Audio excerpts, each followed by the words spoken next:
তারপর রেশমি পাশের রুমে চলে গেল। আমার অজান্তেই আমি রেশমির প্রতি কেমন যেন একটা আকর্ষণ অনুভব করছি। তবে রেশমির চালচলনও কেমন যেন রহস্যময়। তার বোনের লাশ দাফন থেকে এই বাড়িতে তার একা থাকা সবই কেমন রহস্যময়।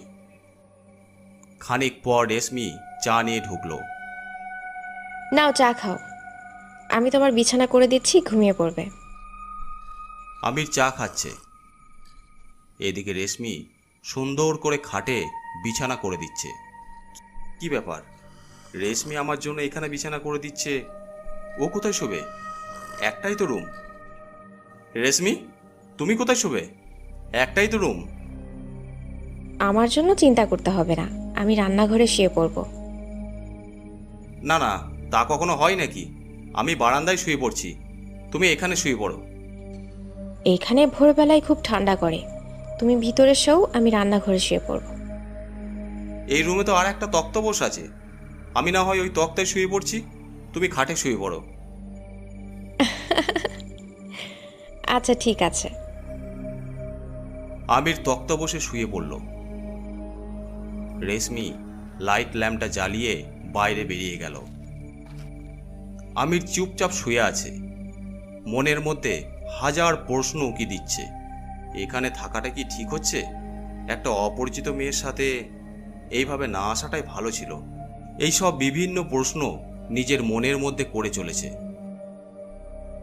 এমন সময় রেশমি ফ্রেশ হয়ে হাঁটু পর্যন্ত পাতলা নাইটি পরে খাটের ওপর তার মোমের মতো পা ছড়িয়ে শুয়ে পড়ল।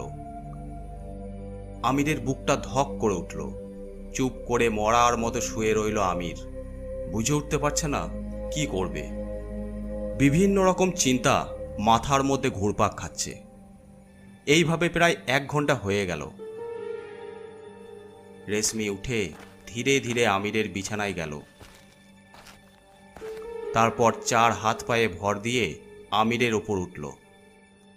আমিরের চোখটা একটু লেগেছে। এমন সময় তার ওপরে কারো উপস্থিতি অনুভব করতে পারল।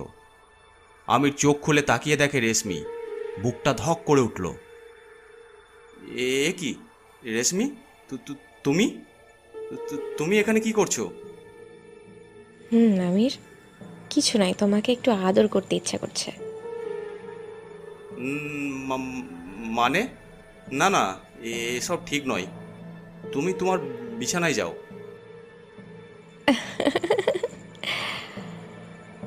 আমির, তোমার ভয় করছে?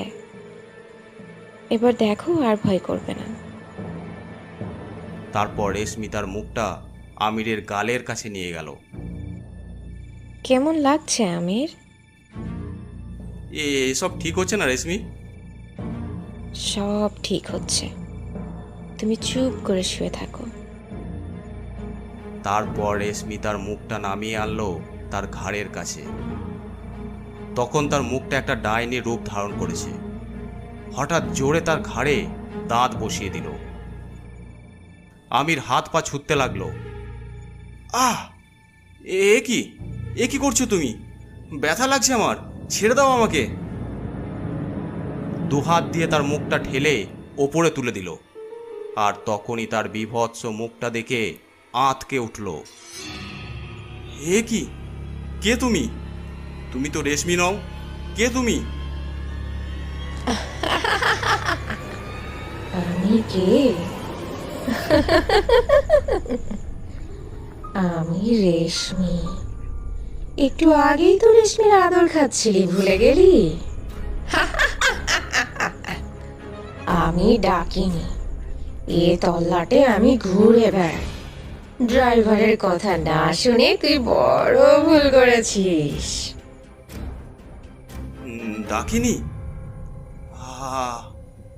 আমাকে ছেড়ে দাও। আমি তোমার কি ক্ষতি করেছি?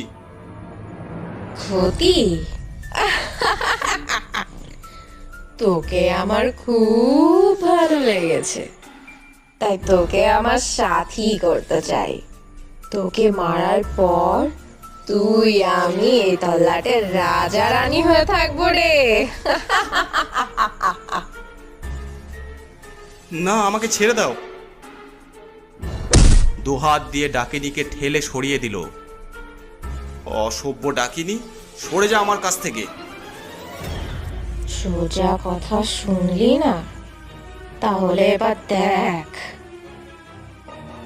আমি দরজা খুলে বাইরে বেরুতে যাবে, হঠাৎ কিসে যেন পা লেগে ছিটকে দূরে পড়ল। তাকিয়ে দেখলো সেই সাদা কাফনে পেঁচানো লাশটা। এটা তো সেই লাশটা, এখানে এলো কি করে? ইয়া খোদা, বাঁচাও আমাকে। কোনো রকম উঠে ছুটতে লাগলো।